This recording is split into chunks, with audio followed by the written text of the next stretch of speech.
The dinner invitation had been sitting on my kitchen counter for 11 days. I walked past it every morning on my way to the sink, every evening on my way to bed. I didn't throw it away. I didn't respond to it either. I just let it sit there, cream-colored envelope with my daughter's handwriting on the front, while I decided whether I was strong enough to walk into a room full of people who would look at my hands before they looked at my face. Before we continue the story, please subscribe to the channel and tell us where you're watching from in the comments. We might give you a shout out in our next video. Today's special shout out goes to Debbie from Lubbock, Texas. Thank you for being part of our family. Now let me tell everything. My name is Marlene Ashford. I am 54 years old. I clean houses for a living. And the story I'm about to tell you started on a Tuesday. Not with anything dramatic, but with a mop in my hands and an ache in my lower back that I have stopped expecting to leave. I didn't know standing in that woman's kitchen that afternoon what I was walking into. I only know now that everything that happened afterwards started in that room. Every single thing. If you're just settling in, go ahead and drop what time it is where you are. I want to know who's up watching with me tonight. I ironed that dress twice. Not because the first press didn't take, but because my hands needed something to do. I polished my good shoes until the leather softened under my fingers. I rehearsed in the mirror the particular kind of stillness you learn when you've spent years being the only person in a room who didn't belong there. Not invisible, just careful. Small enough not to cause trouble. Present enough not to embarrass Simone. That was the word I kept using to myself. Don't embarrass her. The Whitfield home was the kind of house that didn't need to announce itself. It simply existed wide and lit and settled into its own permanence, the way only old money knows how to settle. I stood at the door for 3 seconds before I rang the bell. 3 seconds of breathing, then I went in. The dining room smelled like gardenias and something roasted. Crystal caught the light. The conversation had the easy, unhurried rhythm of people who have never once had to rehearse anything. Found my seat. I unfolded my napkin. I smiled at the right moments. I was doing fine. Then I felt eyes at the head of the table. The man sitting there, Simone's future father-in-law, was watching the room the way men watch things they own. Not rudely, precisely. He said something that made the table laugh, and everyone leaned toward him slightly. The way people lean toward heat. I looked at him for just a moment and something pulled at the edge of my memory. A familiarity I couldn't locate. I let it go. Then he leaned toward me. His voice was low, meant only for me, wrapped in a smile so the table would see warmth if they looked over. The stinking cleaner is here. The room didn't change. The crystal still caught the light. Someone laughed at something across the table, but inside my chest, something went very quiet and very cold. I set my napkin down. I pushed my chair back. Then Simone's hand was on my arm beneath the table. Firm, deliberate. The grip of someone who had been waiting for exactly this moment. I turned to look at her. Her face was composed, not tense, not apologetic, settled, like a woman who has already decided how something ends. "Stay calm, Mom," she said softly. "I have a surprise for them tomorrow. Don't miss it." I sat back down, spine straight, face arranged. The drive home was quiet, but that word tomorrow sat in my chest the whole way, and it wasn't what Dashiell said that stayed with me. It was Simone's face when she said, "Stay calm." A woman who is afraid says it differently than a woman who is ready. I did not sleep that night. I lay in my bed with the ceiling above me and the quiet of my apartment pressing in from all sides. And I did what I always do. When something won't settle, I went back through it slowly, detail by detail. The way you reread a sentence you didn't understand the first time. What I kept returning to was Sterling Whitfield. Not what happened at dinner.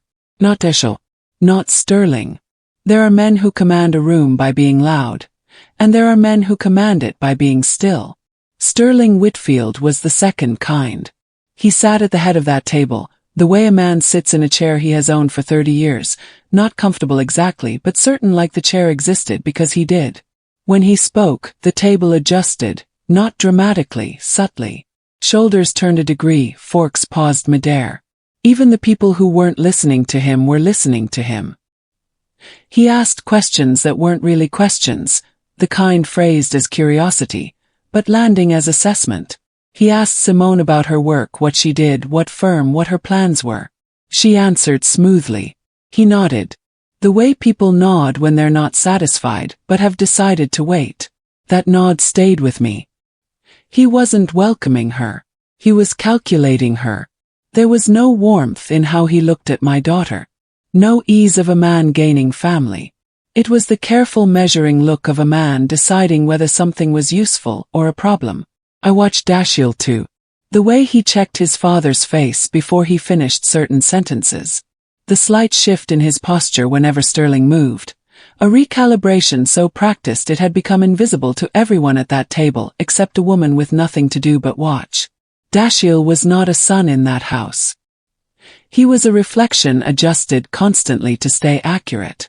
I thought about what Simone saw inside that family every single day. And then without planning to, I thought about something else entirely.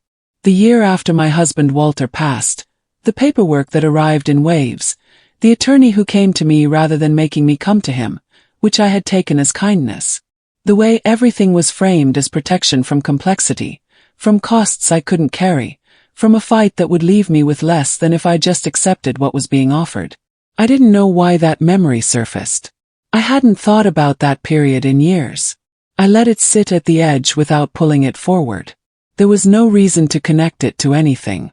It was just an old wound that sometimes ached in the night for no particular reason. And yet, I kept coming back to Sterling's face. Not the face itself. I had no memory of ever meeting that man before tonight, but something about the way he occupied a room, the particular quality of his stillness, the way his eyes moved across people and surfaces with the same unhurried ownership. I had been in the presence of that feeling before. Not him. Something he reminded me of. Some room, some afternoon, some version of that same sensation of being assessed without being addressed. I couldn't locate it. I went through every face I could think of. Clients, neighbors, men from my church, men Walter knew, an attorney's office, a conference room I had sat in while someone explained paperwork to me in a voice calibrated to sound patient. I stopped on that last one, the attorney's office. The afternoon I signed the settlement documents. I had been so deep in grief that the room itself barely registered. I remembered the pen, the weight of the paper under my hand, the smell of coffee from somewhere I couldn't see. I remembered Leonard Pruitt's voice. I remembered thinking I heard movement in another part of the office, a door, footsteps that paused and didn't continue. I had thought nothing of it at the time. You don't notice doors when you are trying to hold yourself together. But lying in my bed now, 12 years later, with Sterling Whitfield's face sitting fresh in my memory, that paused set of footsteps came back to me in a way it never had before. I couldn't say it was him. I had no face to attach to those footsteps, no proof, no certainty, just the particular unease of a woman whose body remembered something her mind had filed away as unimportant. I finally closed my eyes somewhere near 4 in the morning, but his face came with me into the dark, and so did that half-memory of an office I hadn't thought about in years. The two things sat beside each other without connecting. Close enough to feel like something, not close enough to name. I almost had it. Then sleep took me before it could surface. The knock came at 6 o'clock in the morning. Not a hesitant knock, not the kind that apologizes for the hour. 3 deliberate strikes and then silence. Like whoever was on the other side had already decided I was awake. I had barely closed my eyes before the gray light started coming through the curtains. I pulled my robe off the chair and went to the door. And when I looked through the peephole and saw Simone standing in the hallway, something in my chest tightened before I even turned the lock. She was dressed fully, not like she had rushed, like she had been up for hours. Her hair was back. Her face was calm in that specific way of hers. That has always meant she is holding something still by sheer will. And she was carrying a folder. Not a bag, not her purse. A folder, the kind with a clasp on top. I opened the door and she walked past me into the kitchen without a word. She didn't sit down. She stood in the doorway between the kitchen and the hall, the same spot she used to stand as a child when she had decided something, and there was no point arguing with her about it. back straight folder at her side. "I need you to think back," she said. "Right after Daddy died, the attorney who handled the estate, the building on Meridian that Daddy owned." He paused just briefly. "The settlement they pushed you into signing." My stomach dropped before she finished the sentence. I opened my mouth to ask how she knew about any of this, what was in that folder, why she was standing in my kitchen at 6 o'clock in the morning with that look on her face, but she raised one hand. "I'm not asking you to explain anything. I'm not here to make you feel bad about what happened." Her voice was even measured. "I just need you to remember his name, the attorney's name." I stood there in my robe in the middle of my own kitchen and felt the floor shift slightly beneath me. I had not thought about that man in years. That entire period, the funeral, the paperwork, the meetings I barely understood. The settlement I signed because I was exhausted and grieving. And someone told me it was the reasonable thing to do.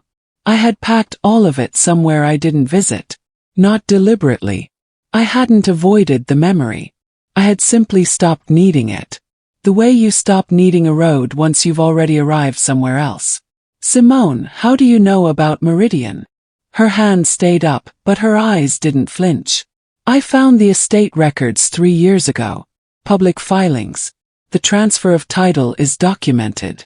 I know what the building was worth when it was taken, and I know what it became afterward." He paused. "I've known for a long time, Mom. I just needed one thing from you directly. The attorney's name in your own words, from your own memory, not from a document." I stared at her. "Why?" "Because when this is over, no one will be able to say I built something on records alone. Your testimony, even informal, establishes that you were the victim of a deliberate process, that it wasn't confusion or coincidence, that a specific man came to your home and used your grief against you." Her voice stayed level.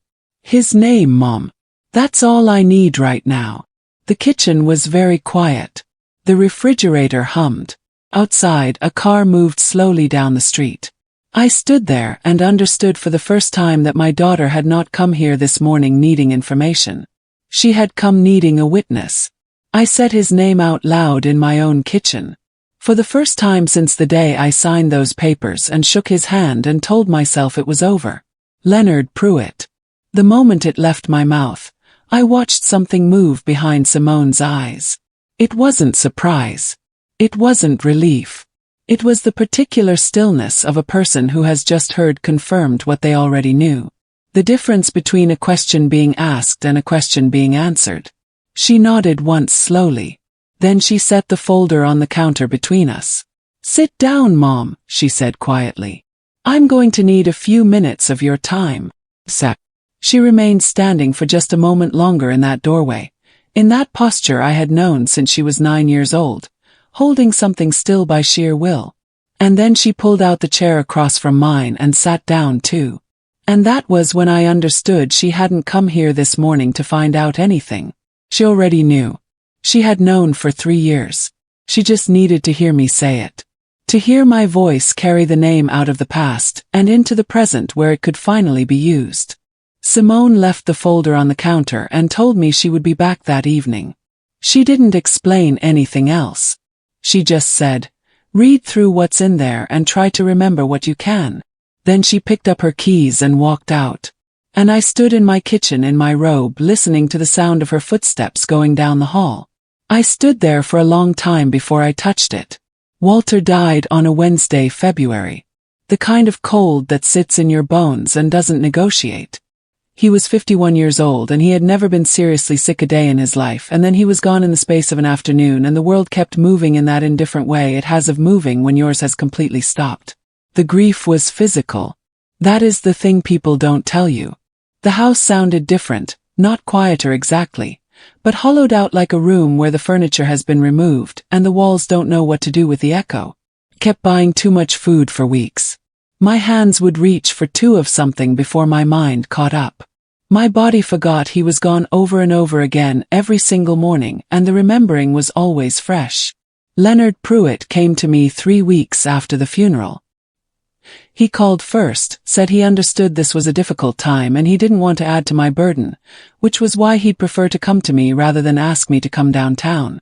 I remember thinking how considerate that was. I remember feeling grateful. He was patient, soft-spoken. He brought paperwork in neat stacks and walked me through each section with the calm of a man who had done this many times. When I asked questions, he answered them thoroughly. So thoroughly that I ended up more confused than before I asked, and somehow that felt like my own failure rather than his design. Walter's building on Meridian. 15 years he saved for that property. Worked weekends maintaining it himself.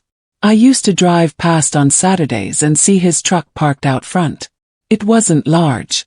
It wasn't glamorous. But it was his and it was ours, and it was real in the way that only things you've sacrificed for are real. Leonard told me there were complications with the title. Liens Walter hadn't disclosed, not out of deception, he said carefully, but possibly out of not fully understanding his own exposure.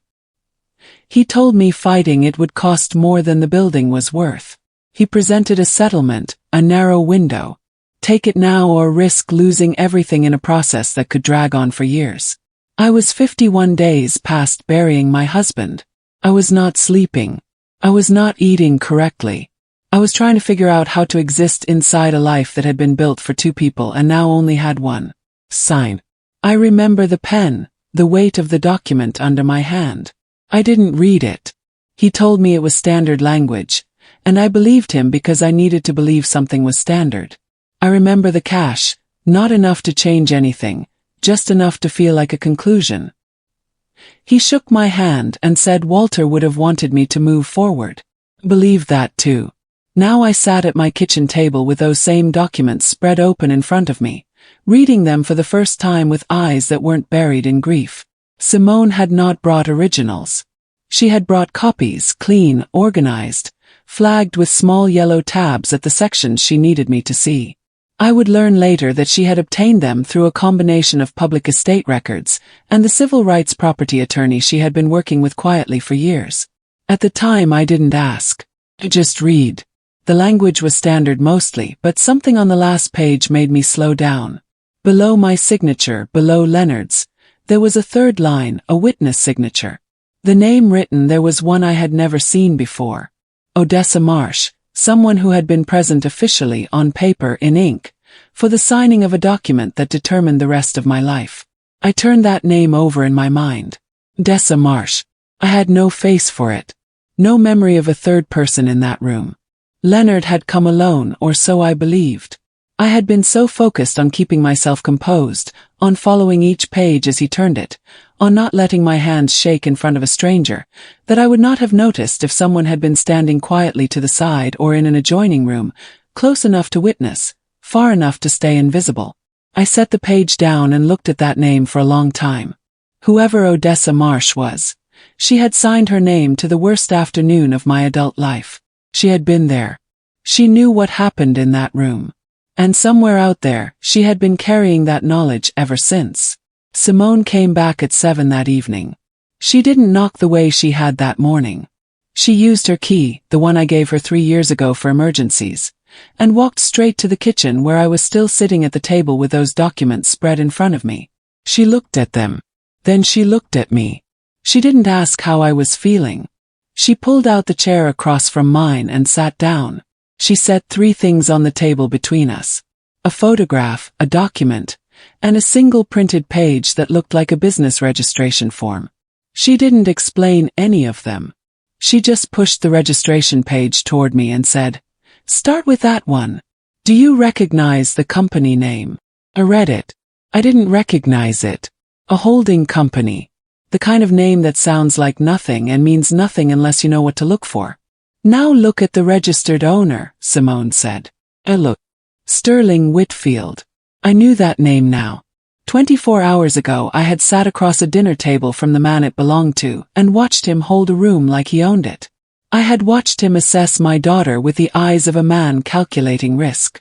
I had driven home with his face sitting strangely in my memory and with the ghost of a half-remembered afternoon in an attorney's office.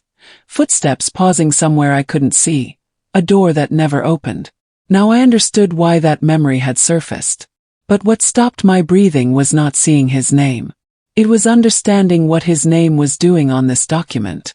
I looked at the registration date, filed 8 months after Walter's funeral. I looked at the line that listed the company's primary asset, a property on Meridian Street.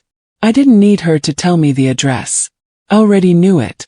I had driven past that building 100 times. I had watched Walter park his truck in front of it on Saturday mornings.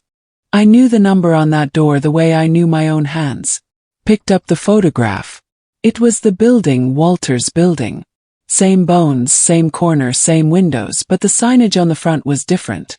Now someone else's name where his should have been. Someone else's brand on something he built with 15 years of sacrifice. My hands were very still. I noticed that. I set the photograph down and looked at the third document. The language at the top was formal, but the words were plain enough. Undisclosed referral agreement. 2 signatures at the bottom. I recognized the first one immediately. Leonard Pruitt. The second name I now knew from a dinner table. I looked up at Simone. How did you get this? She had been waiting for that question. 2 years ago, I incorporated a small property management firm and positioned it inside Sterling's contract network, legitimately on paper, doing real work. That access let me see how his operation was structured from the inside. The referral agreement wasn't hidden in any sophisticated way. It was filed inside a holding company's internal records that I was able to obtain through the civil rights property attorney I'd been working with. She knew which channels to use and which requests were legally enforceable. Simone paused. Men like Sterling don't hide things carefully because they never expect anyone to look. I sat with that for a moment. Then I looked back at the document. The kitchen was completely silent. Simone spoke quietly. No performance in it. No anger dressed up as calm. Just words laid down like evidence. He didn't just know Leonard Pruitt. He had a financial arrangement with him. Every estate Leonard handled where the family was vulnerable, grieving, confused, without resources to fight, Sterling's company was positioned as the buyer. They had been running it that way for years before Daddy died. He paused. You weren't the first. You weren't the last. I stared at the photograph. But you were the one whose daughter kept the paperwork. The room held that sentence for a long moment. I reached out and touched the photograph, the building Walter saved for, maintained on weekends with his own hands, the thing he built so we would have something solid to stand on. I had signed it away for a number that didn't even cover a year of rent. Because a man told me it was the reasonable thing to do. Because another man had been sitting in a back room of that office waiting for me to finish. How many others? Yes. Simone reached into her bag and opened her laptop. I waited until the laptop was closed before I asked her. Simone had shown me enough for one evening, enough that my mind was still sorting through it, still trying to hold the shape of what I was looking at. She closed the screen and sat back and the kitchen went quiet again, and I looked at my daughter across the table and asked the thing I had been holding since the moment she walked in that morning. Did you love him? She didn't answer right away. She looked at her hands for a moment, then she looked at me. I didn't rush her.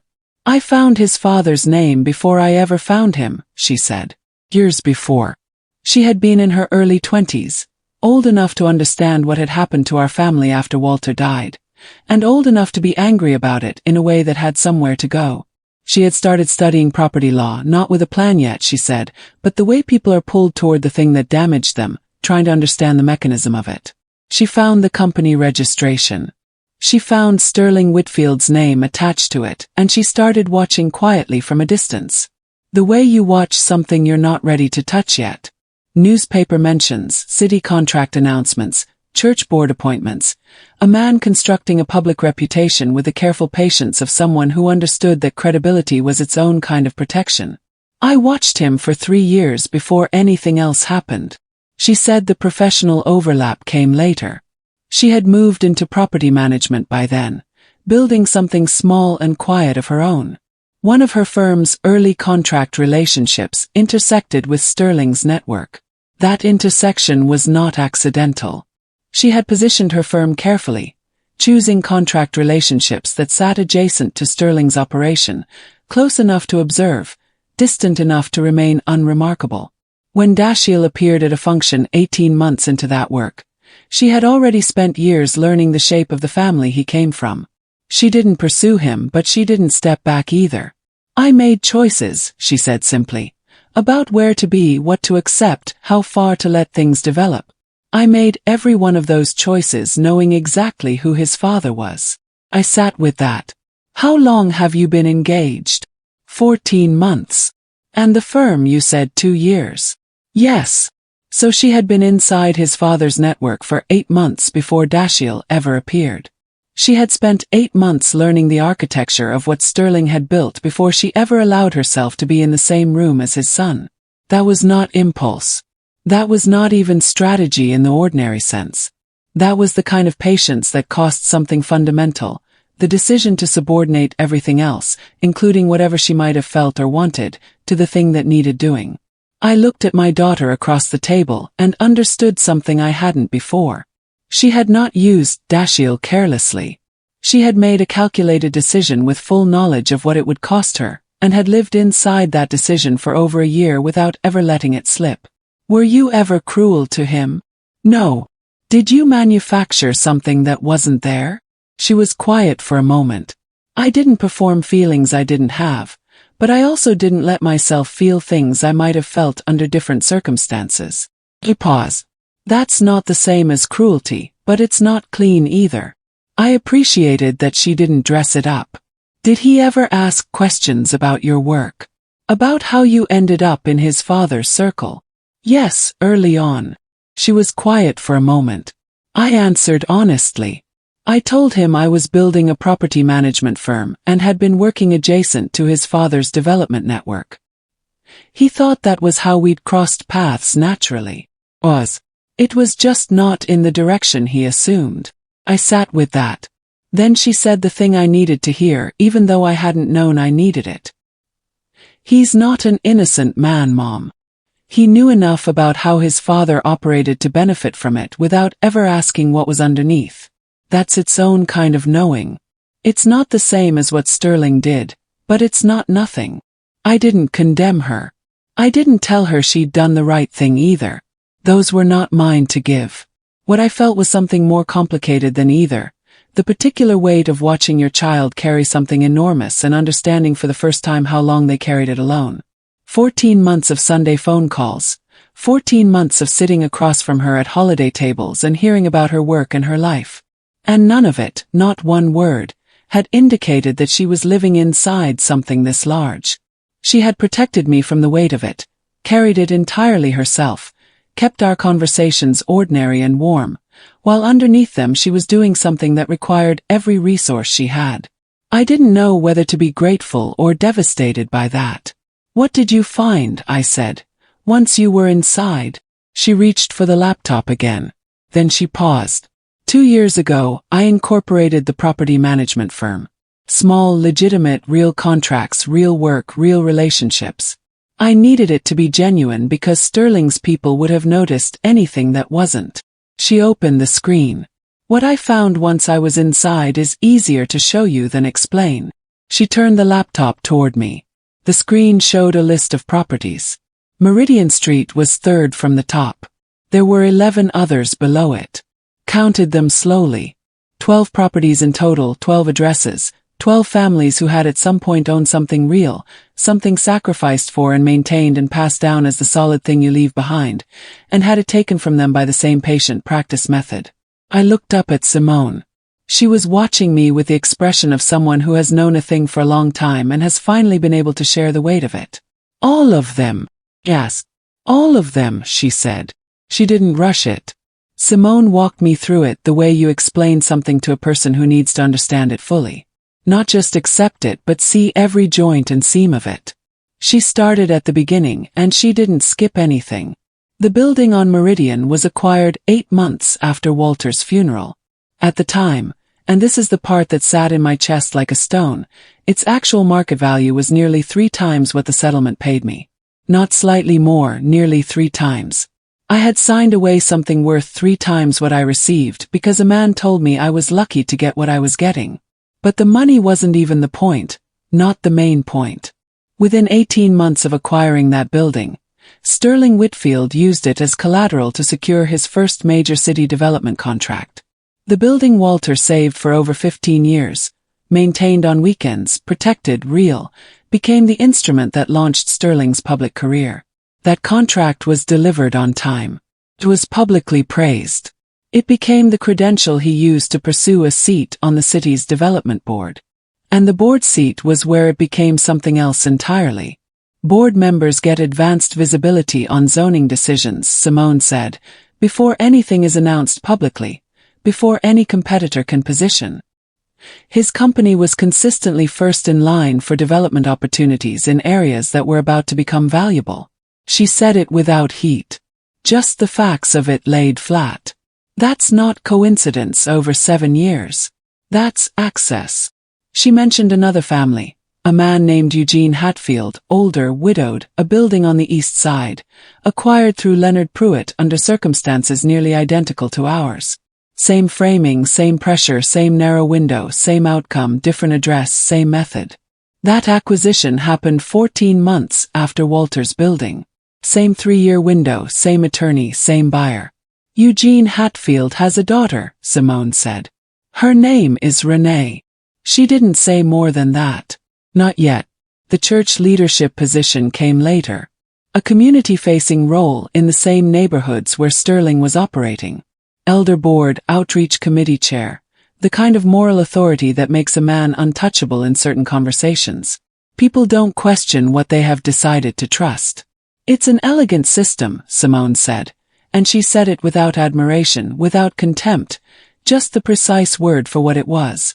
Community trust, political access, financial instruments, all of it built on a foundation that was never clean.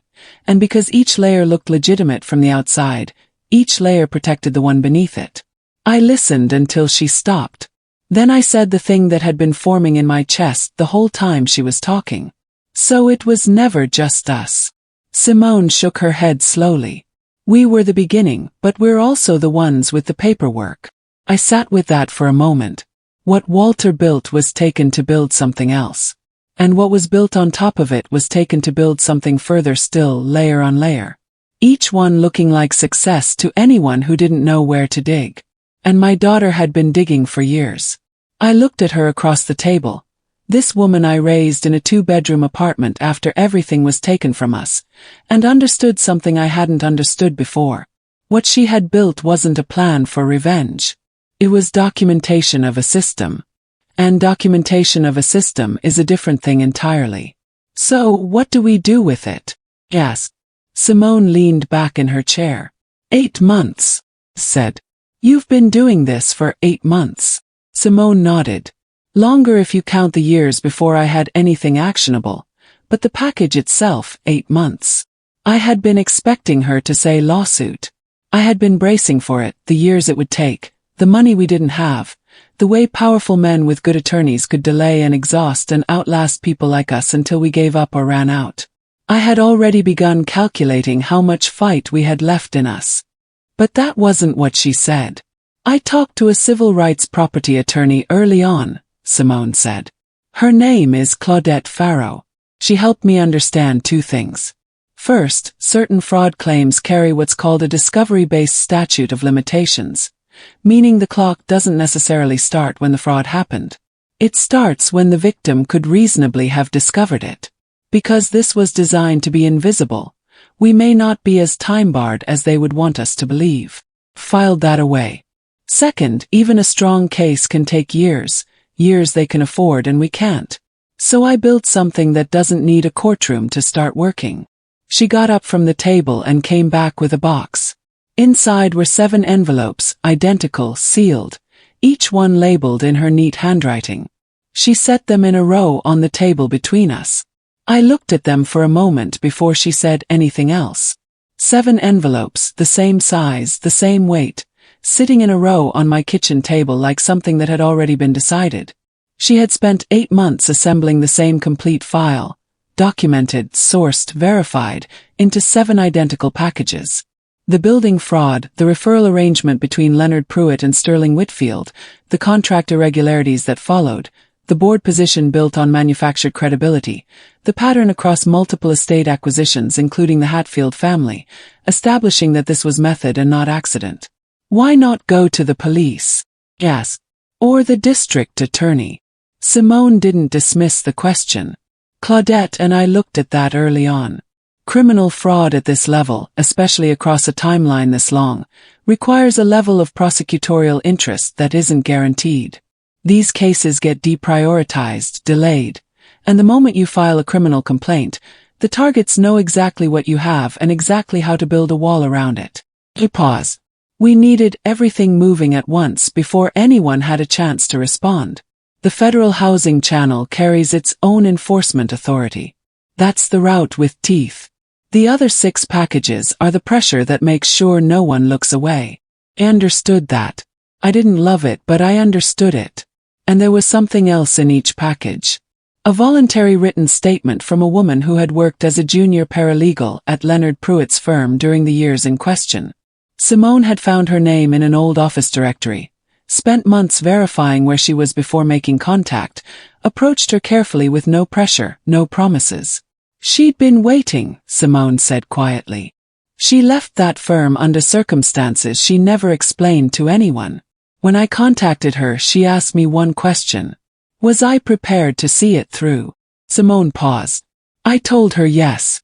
She gave her statement to me and simultaneously to an attorney she chose herself.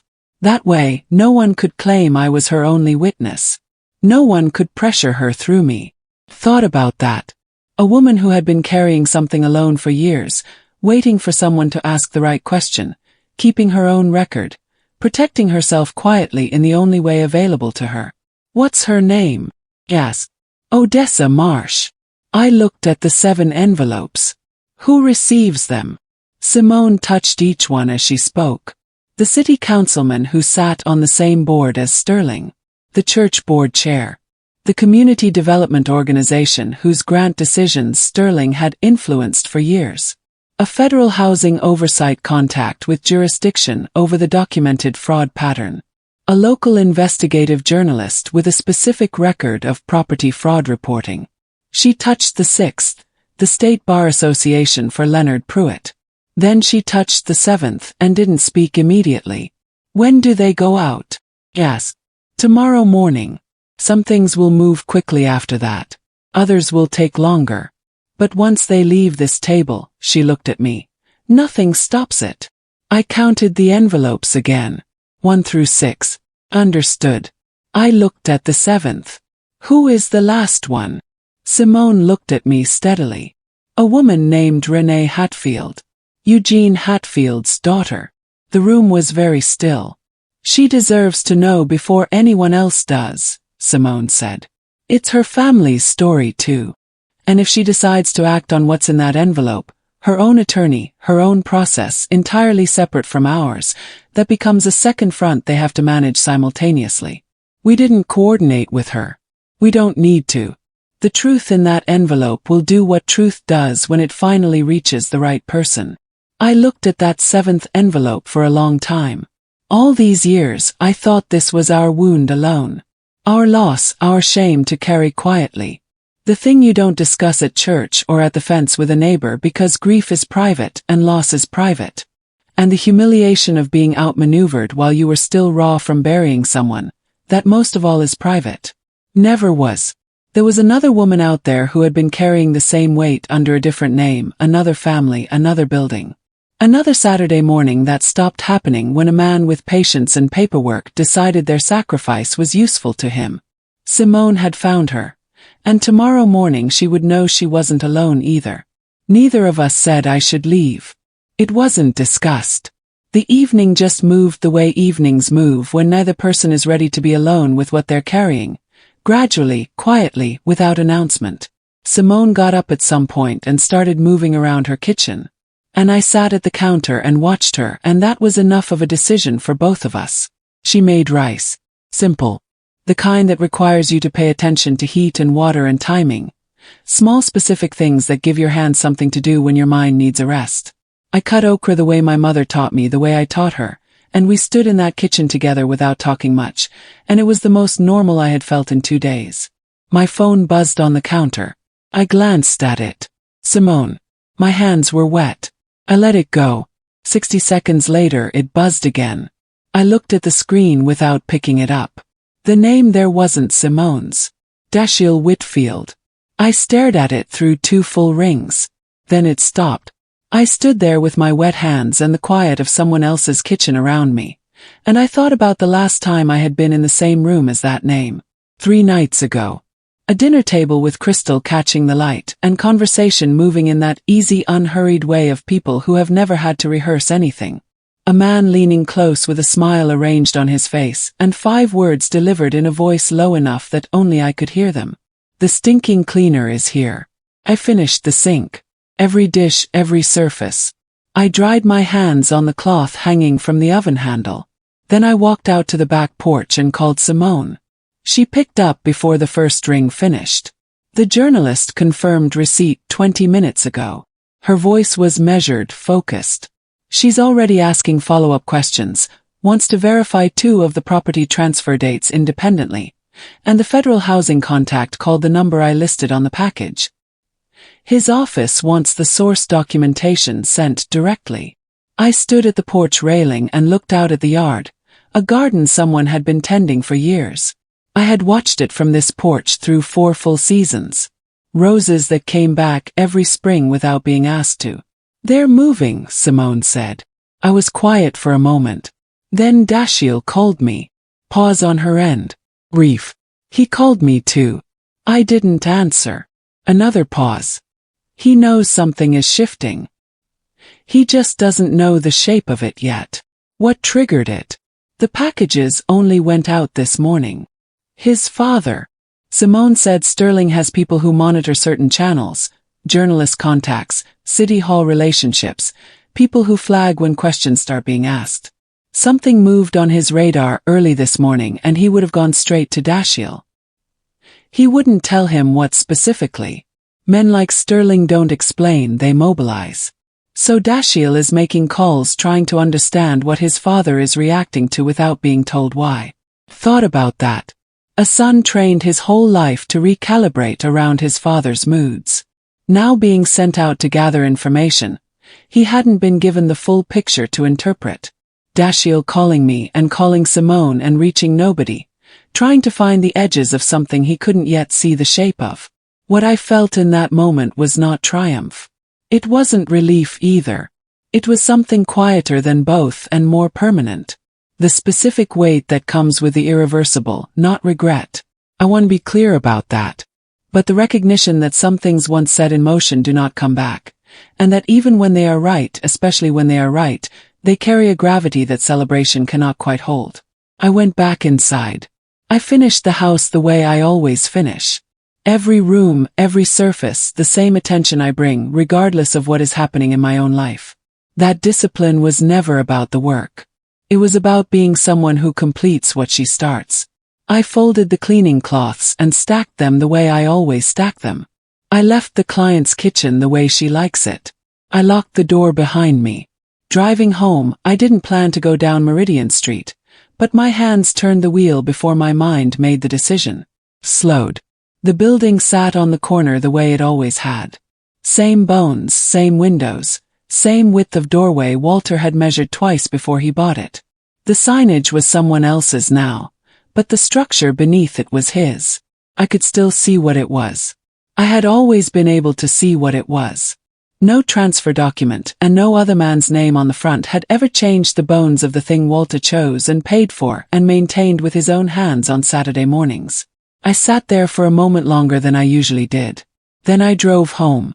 There was a voicemail notification on my screen when I parked. Dashiell left it while I was on the porch with Simone. I sat in the car and listened to it once. His voice was careful, measured in the way of someone who has been taught to present composed surfaces regardless of what is underneath. He said he had been trying to reach Simone and hadn't been able to connect. He said he hoped I was well. He said, and this was the part one listened to twice, that he understood there may have been some misunderstanding at the dinner and that he hoped we could speak when the time was right. A misunderstanding. 5 words whispered across a dinner table with a smile on his face, so the room would see warmth. And now, 3 days later, it was a misunderstanding. I set my phone on the passenger seat and looked out at the street. He didn't sound angry. He didn't sound like the man who had delivered those words with the easy confidence of someone who has never once been held accountable for what he says to women he considers beneath him. He sounded like a man standing in a room where the walls had just moved, and he couldn't yet tell which direction they were going. I didn't call him back. I went inside and made tea and sat at my kitchen table and thought about Simone at 6 years old standing in a doorway with her back straight and her mind already made up, and how that little girl had grown into the woman who had spent years making sure that this specific afternoon would arrive. The walls were moving, Dashiell. They had been moving for years. You just hadn't been watching. It didn't arrive the way I expected. I think somewhere in the back of my mind, I had imagined something sudden, a confrontation, a public unraveling in real time. The kind of collapse you can point to and say, there, that was the moment. But that is not how it came. Came in pieces. The way weather comes before a storm, pressure shifts, small signals, the air changing in ways you feel before you can explain. The first thing I saw was the article. I was at a client's house on the north side wiping down the kitchen counters when I caught a headline on the small television mounted under the cabinet. I stopped moving. I set down the cloth and stood in the middle of someone else's kitchen and I watched. The journalist had done exactly what Simone said she would do. She didn't accuse, she documented. Yes. She placed Sterling Whitfield's first major city contract alongside the circumstances of the property acquisition that made it possible. And she let the dates speak for what dates speak for when they are arranged correctly. She named the holding company. She named the building on Meridian Street. She named the estate attorney who handled the acquisition. She did not name me, but I was in every sentence. The segment ended. The next story began. The anchor moved on the way anchors do, smoothly, without ceremony. And the kitchen around me looked exactly the same as it had 3 minutes before. Same counters, same light, same hum of the refrigerator. Everything was different. I finished the house. Had to. I moved through each room the way I always move, methodically, completely. No surface skipped, but my mind was somewhere else entirely. And I think some part of me needed the discipline of the work to keep my hands from shaking. By the end of that week, the church board had requested a meeting with Sterling that he had not been told to expect and had not scheduled himself. I learned that from Simone, who said it briefly, without elaboration, the way she had been delivering information to me all week, measured one piece at a time. But this one landed differently because I knew what it meant for a man like Sterling Whitfield to be summoned rather than invited. That had never happened to him before. I was certain of it. Then Simone told me something else. Sterling had arrived at that church meeting with 2 attorneys. He sat across from the board with legal representation at a table where he had previously sat as a leader. The meeting lasted 40 minutes. He left without speaking to anyone in the hallway. A woman who had known him for 15 years held the door open for him on his way out, and he walked through it without making eye contact. That detail, that one small detail, sat in my chest for the rest of the day. The city councilman's office issued a statement. 2 sentences. Institutional language so carefully constructed it said nothing on the surface and everything underneath. The kind of formal distance that powerful men issue when they need the record to show they moved before they were pushed. The community development organization began what they called an internal review. Grant decisions, contract recommendations, board influence over the past several years. Quiet, procedural, the kind of process that looks administrative until you understand what it is actually examining. None of it was catastrophic on its own. I understood that each thing individually could be managed, explained, weathered. But Simone had not sent one thing. She had sent 7 simultaneously to 7 different points of pressure. And the design of it was that no single response could address all of them at once. The foundation was cracking from every side at the same time. I was taking my bins in from the curb one morning when the woman 2 doors down stopped on the sidewalk. We had exchanged pleasantries for 2 years, nothing deeper than the weather and the occasional borrowed item. She mentioned the article, said she'd seen it shared in one of the neighborhood groups she followed online, shook her head slowly. It's something, isn't it? She said. The way these men build themselves up for so long on other people's backs and everybody just lets them. I looked at her. She had no idea who I was in this story. No idea that the woman standing at her fence in house shoes had a daughter who had spent years making sure that article existed. No idea that the building on Meridian Street the journalist mentioned had belonged to my husband. No idea that I had signed it away at a kitchen table while I was still too deep in grief to read what was in front of me. Yes, I said. It really is something. She moved on. I went inside. I sat down at my kitchen table and I let myself feel it for exactly 5 minutes. Not triumph, not relief, something older and heavier than either. The particular weight of watching something true finally become visible to people who had no reason to look for it before now. The world had been carrying this man on its shoulders for years, trusting him, deferring to him, printing his name in church programs and city announcements and neighborhood newsletters. And now the same world was reading a different set of facts about the same man, and quietly, without drama, beginning to set him down. 5 minutes. Then I got up and made tea. That evening Simone called. She told me that Leonard Pruitt had attempted to reach Sterling Whitfield twice that day. Sterling hadn't answered. Then Leonard had called the number listed for Simone's civil rights attorney, not to provide information, to ask questions, to test the temperature of what was coming, to find out how much was known and how far it had already traveled. The attorney had called Simone immediately after. What did she say? Yes. Simone's voice was steady. She said he's scared. Beep. Scared men make mistakes, Mom. I thought about Sterling Whitfield sitting in that church meeting with 2 attorneys beside him, and not one person in that hallway willing to meet his eyes on the way out. He had spent decades being the kind of man that rooms adjusted for. Those rooms were done adjusting. Simone called me that evening and told me he had come to her apartment. She didn't lead with it. She called the way she had been calling all week, measured, one thing at a time. And it was only after she told me about a follow-up inquiry from the federal housing contact that she said, almost as a separate matter, "Dashiell came by this afternoon." I sat down. She told me he had knocked. No warning, no message beforehand.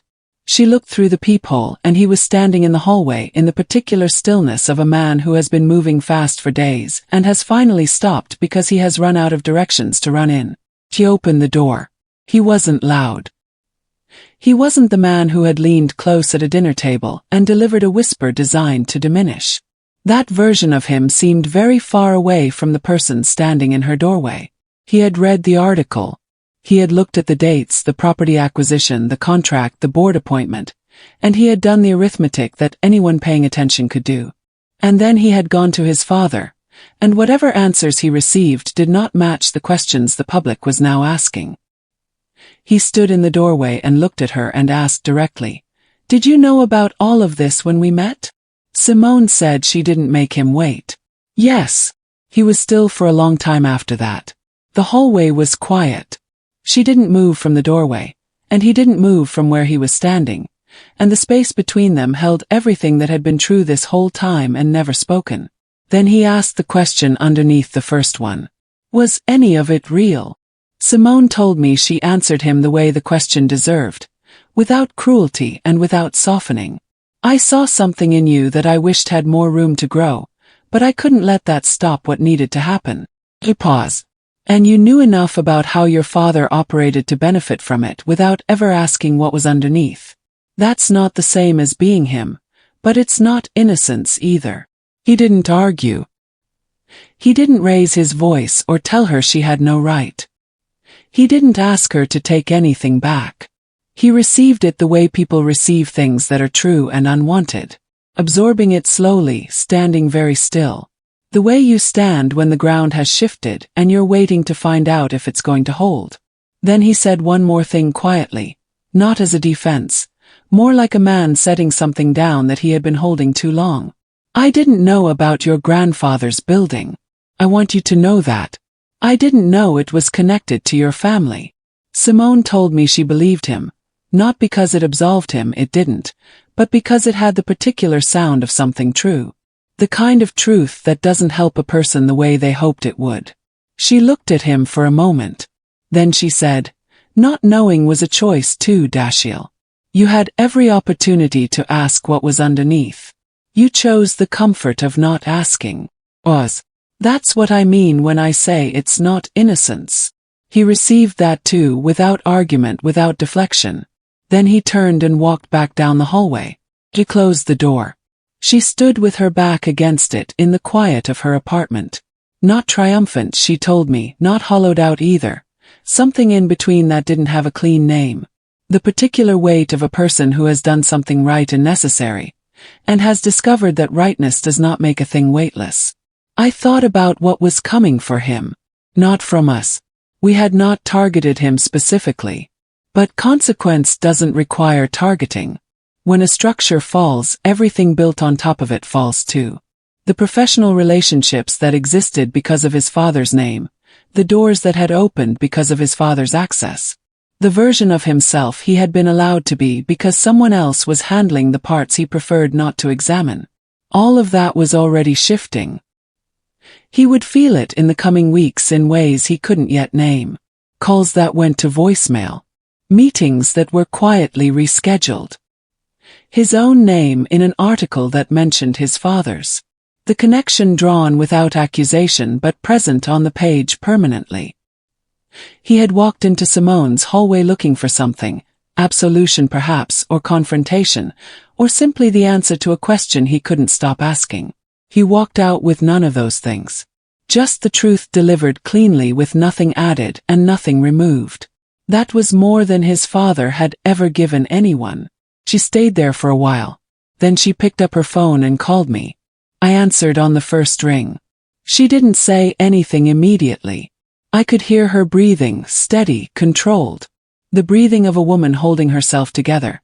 Not because she was falling apart, but because she had learned over years of carrying something this large that stillness was how she moved through difficult things. I didn't wait for her to find the words. I know, baby, I said. A pause long enough to mean something. I keep thinking about whether I could have done it differently, she said.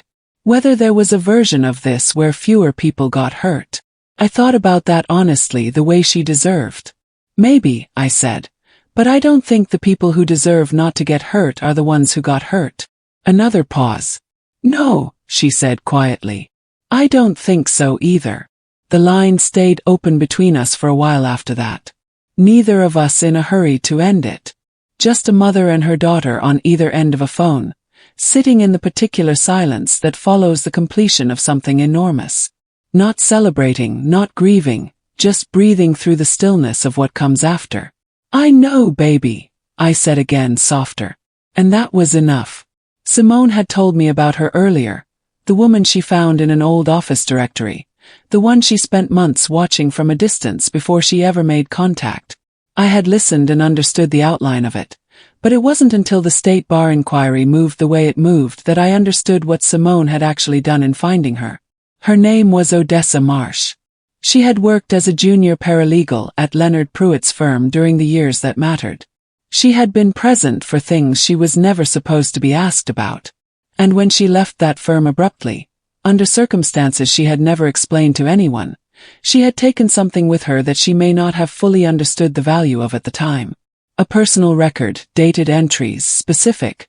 Her own handwriting in a notebook she had kept and never discarded. I asked Simone once why she kept it. Why a young paralegal in a firm that could have destroyed her career would hold on to something that dangerous for that many years. Simone was quiet for a moment before she answered. Odessa told me she kept it because she was afraid. Not of them, not exactly. Afraid that someday someone would try to make her complicit in something she had only witnessed. She wanted a record that said, I saw this. I documented it. I did not participate. It was self-protection. She didn't know it would become evidence. She just knew she needed proof that she had known what she knew. That landed in me in a particular way. A young woman early in her career, sitting alone somewhere, writing down dates and times and names in a notebook because the room she worked in had taught her that silence could be used against you. Protecting herself the only way she knew how. Not knowing that years later that notebook would walk into a state bar proceeding and change everything. Simone found her name on a directory from that period and spent the better part of 3 months verifying where she was before she ever reached out. When she did, she approached carefully. No pressure, no promises, no urgency. Just a woman asking another woman whether she was willing to speak about something she had carried for a long time. Odessa Marsh had been waiting, Simone told me, for someone to ask the right question. Her statement to the state bar was specific in ways that the written referral agreement alone could not be. It described conversations she had been present for between Leonard Pruitt and Sterling Whitfield, conversations that established the arrangement as deliberate and ongoing, not incidental. It described instructions she was given about how to present estate documents to clients who were grieving, confused, and without legal representation of their own. It described the language they were told to use, the framing, the patience that was actually a strategy. It described her departure from the firm, the conversation that preceded it, what she was told, and what she understood that conversation to mean. She had been asked, in language careful enough to be denied later, to forget certain things she had seen. She had said yes in that room because she was 26 years old and alone, and she understood what no meant in that context. Then she had gone home and written everything down and never gone back. But the detail that shifted everything, the one that moved Leonard's situation from inquiry to formal complaint faster than even Claudette had anticipated, was a single entry in Odessa's personal record. Sterling Whitfield had been present at one of the estate signings, not as a disclosed party, not in any official capacity. Present in a back office of that firm on the afternoon, a grieving widow signed documents she didn't fully understand, while the man who would receive the primary benefit of those documents waited in a room she didn't know existed. That entry had a date. It had a time. It had his name written in Odessa Marsh's handwriting on the afternoon it happened. I read that when Simone shared it with me, and I sat very still for a long time. I thought about the memory, that half-formed sense of familiarity when I looked at Sterling Whitfield's face. The feeling I couldn't locate. The memory of an attorney's office, a pen in my hand, and somewhere in another part of that building, footsteps that paused and didn't continue. He had been there 20 feet away, maybe less, while I signed away everything Walter had built. While Leonard Pruitt sat across from me with his patient voice and his neat stacks of paper and his careful language about what Walter would have wanted, Sterling Whitfield had been in that building waiting for me to finish. My body had registered something that afternoon that my grief-fogged mind couldn't process. And then 12 years later, I had sat across a dinner table from that same man and felt the echo of it without being able to name it. Because you don't forget a presence like that. Not entirely. Not even when you don't know what you're remembering. I thought about Leonard Pruitt, the patience of him, the way he came to my home rather than asking me to come downtown, the way he told me Walter would have wanted me to move forward.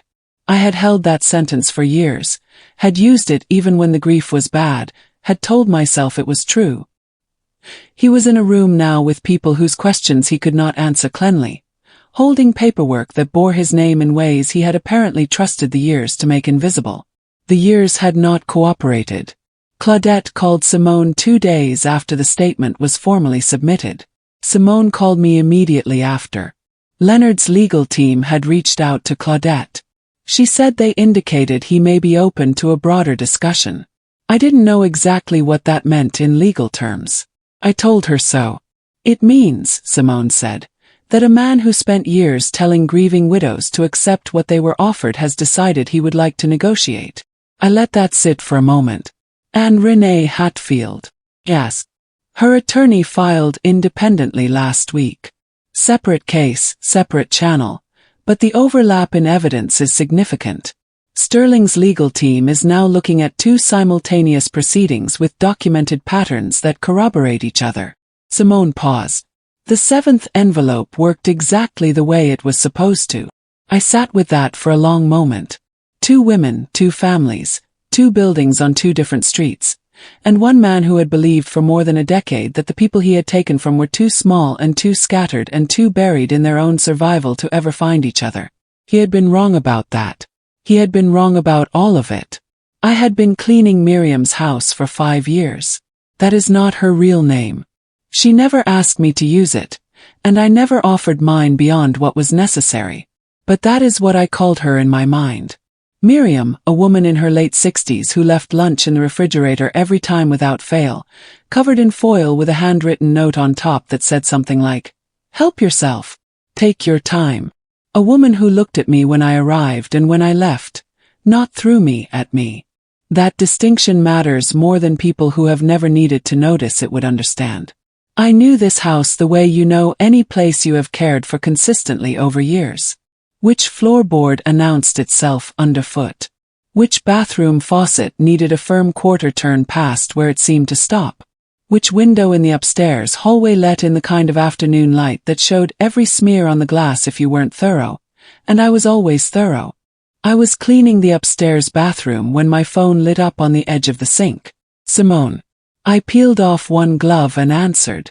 Her voice had that quality it gets when she's carrying something large and keeping it level by concentration alone, even, careful, each word placed deliberately. "The State Bar moved Leonard's case to formal proceedings this morning," she said. "Claudette got the confirmation an hour ago." I was quiet. "And the civil rights property case, the Federal Housing Channel, Sterling's legal team contacted Claudette yesterday." Brief pause. "They're requesting early settlement discussions." I sat down on the edge of the bathtub. "They don't want to settle," Simone said. "That's not what this is. This is them understanding that the evidence is documented, publicly surfaced, and already in the hands of people they cannot pressure or slow down. Fighting it openly means every detail becomes part of a public record. Their credibility, what's left of it, doesn't survive that." Another pause. "They are not built for the open." I thought about Sterling Whitfield at the head of that dinner table. The ease of him, the way the room adjusted when he spoke, a man so accustomed to operating without scrutiny that scrutiny itself had become the thing he could not withstand. I thought about the leaning close at that same table, the smile he arranged on his face so the room would see warmth while he whispered something designed to make me feel small. "The stinking cleaner is here," said like I was something to be tolerated. Like my presence in that room was an embarrassment to be managed, rather than a person to be acknowledged. I had walked into that dinner with my dress ironed twice and my good shoes polished, and my face arranged into the particular stillness you learn after years of being the only person in a room who didn't belong. I had done everything right, and it still hadn't been enough for them. It had been enough for Simone. That was the only thing that mattered. "Okay," I said. "Just that, babe." I put my glove back on and I finished the bathroom. Every surface, the mirror, the basin, the floor around the base of the toilet that people always miss and I never do. I went downstairs and finished the kitchen, then the living room, then the small study off the hallway that only takes 10 minutes, but deserves the same attention as everything else. I was wiping down the baseboards in the hallway when my phone buzzed again. Follow-up from Simone. A single line of text. Sterling's business partner formally withdrew from their joint development contract this morning. Filed the paperwork himself. Didn't wait to be asked. I read it twice. Then I set the phone face down and finished the baseboards. When a man's own partners start filing paperwork before they are asked to, it means the calculation has already been made. It means the people who benefited from standing beside him have looked at what is coming and decided the distance between them needs to be documented. That is not loyalty leaving. That is survival. And survival moving that fast means the walls are not just cracking anymore. They are coming down. I folded the cleaning cloths the way I always fold them, thirds, then thirds again, stacked by size. I left the lunch in the refrigerator exactly as it had been left for me, covered and waiting, because I found I wasn't hungry, and I didn't want to disturb the particular kindness of the gesture. I stood in Miriam's kitchen for a moment before I picked up my bag. 5 years I had cared for this house. 5 years of knowing which drawer stuck and which faucet needed a firm hand, and where the afternoon light fell on surfaces that would show every careless pass of a cloth. 5 years of lunch left in foil with a note that said, "Take your time." 5 years of being looked at rather than through. I looked around the kitchen one last time. Clean counter to clean counter. Everything in its place, everything the way it should be. Then I locked the front door behind me. I sat in my car for a long moment before I started it. The street was quiet, ordinary. The kind of afternoon that doesn't announce itself as anything other than what it appears to be. Then I drove, and without deciding to, my hands took me down Meridian Street. I slowed at the corner. The building sat exactly where it had always sat. Same bones, same windows, same width of doorway Walter had measured twice before he signed for it. The signage on the front still carried someone else's name. But as I sat there looking at it, something shifted in how I was seeing it. Not the name on the front, the structure beneath the name, the walls Walter chose. The foundation he inspected on a Saturday morning with his truck parked at the curb and his whole future in front of him. That was still his. No transfer document changed what his hands had chosen and his sacrifice had secured. The name on the outside was temporary. What was underneath it was not. I drove home. I called Simone before I pulled away from the curb. "The office," I said. "The one you've been setting up, does it have 2 desks?" Pause short. "The kind that means something is being held back until the right moment." "It does now," she said. I didn't understand until much later, weeks actually, that was the last house I would ever clean. There was no decision made, no announcement, no moment of ceremony. I didn't know it when I locked that door, or when I drove down Meridian Street, or when I pulled into my own parking space and sat in the quiet of my car. Some endings don't announce themselves. You only recognize them when you turn around and look back at where you were standing and understand finally that you were always worth more than the work they watched you do. 6 months is not a long time, but it is long enough for certain things to become permanent. Sterling Whitfield's city board seat was gone by the 3rd month. The language used was the language institutions always use when they need a forced exit to look like a dignified one. Words about transition, about shifting priorities, about his valuable contributions over the years. Anyone who didn't know what had happened would have read it as retirement. The people who mattered read it correctly. His church leadership position dissolved in the same month. No public statement from the congregation. No announcement. A committee handled it the way committees handle things when everyone in the room already understands and no one needs it spelled out.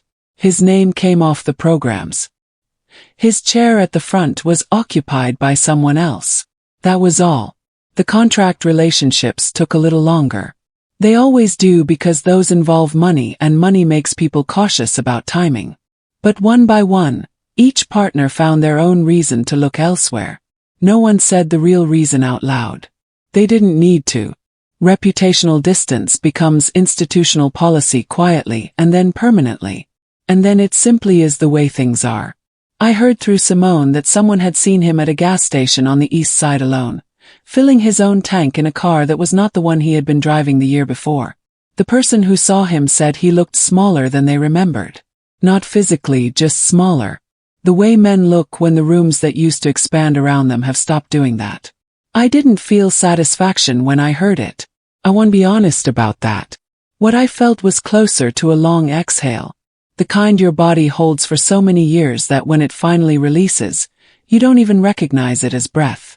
Dashiell lost his position at the development firm where he had been a senior associate. It was not announced publicly.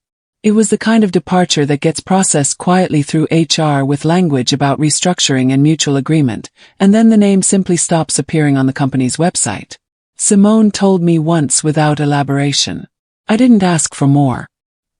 He had not been the architect of what his father built, but he had lived comfortably inside it for long enough that when the structure fell, he fell with it. That was its own kind of consequence, not the same as his father's, but not nothing. The settlement was reached without a courtroom. Claudette had built the civil rights property fraud case through the federal housing channel, the one where the discovery-based statute applied, because the fraud was designed to stay invisible. Sterling's team had requested early discussions because they understood what public proceedings would cost them. What they agreed to in the end was calculated on unjust enrichment. Not the value of Walter's building when it was taken, but the value of everything Sterling built using that building as his foundation, measured against what was stolen to make that foundation possible. It was not a fortune. I want to be clear about that. It was not a number that changed who we were or made the years before it disappear. But it was exactly the right size for justice to be.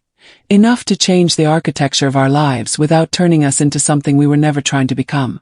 And the building on Meridian Street, Walter's building, was addressed specifically in the terms. could not be returned to us.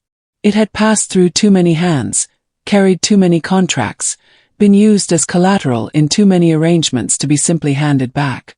But the settlement calculation included its full appreciated value.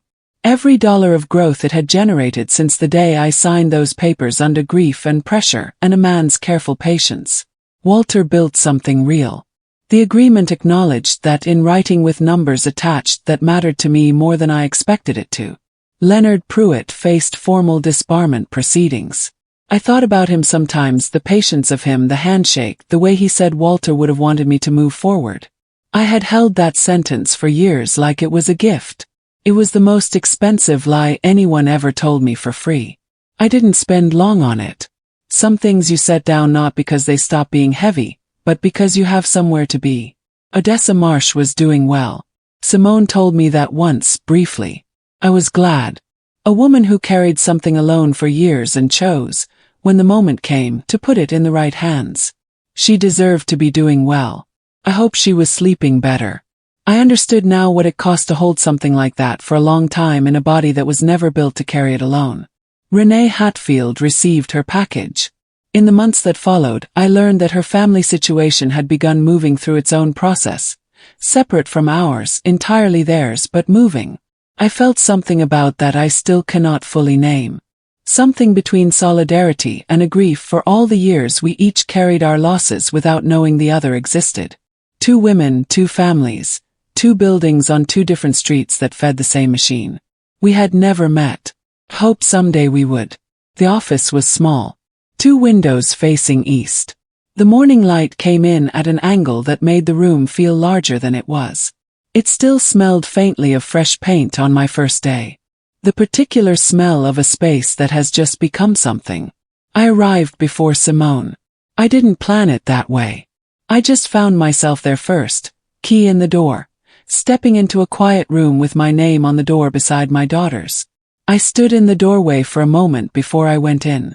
I thought about the engagement dinner, the iron dress, the polished shoes, the 3 seconds of breathing before I rang the bell, the way I had rehearsed my stillness in the mirror, small enough not to cause trouble, present enough not to embarrass Simone. And then the voice, low and wrapped in a smile, delivering 5 words he believed I would absorb quietly and carry alone for the rest of my life. The stinking cleaner is here. I looked at my name on that door, Marlene Ashford, in clean black letters on a placard that Simone had ordered and installed herself, and told me nothing about until the morning I arrived and saw it. Not a client's door, not someone else's house, mine. I made the coffee. I sat down at my desk. I didn't rehearse anything. I didn't arrange my face or decide how to hold my hands or practice being the right kind of present. I just sat there in a chair that was put there for me at a desk that was mine in a room that had my name on it, and I drank my coffee and watched the street below doing its ordinary morning. When the phone rang, I picked it up. I said my name. Marlene Ashford. Not the stinking cleaner. Not the woman who almost didn't walk through that door. Not the widow who signed papers she didn't read in a room with a man she didn't know was waiting nearby. Just my name, clear, unhurried, belonging entirely to me. That was enough. That was everything.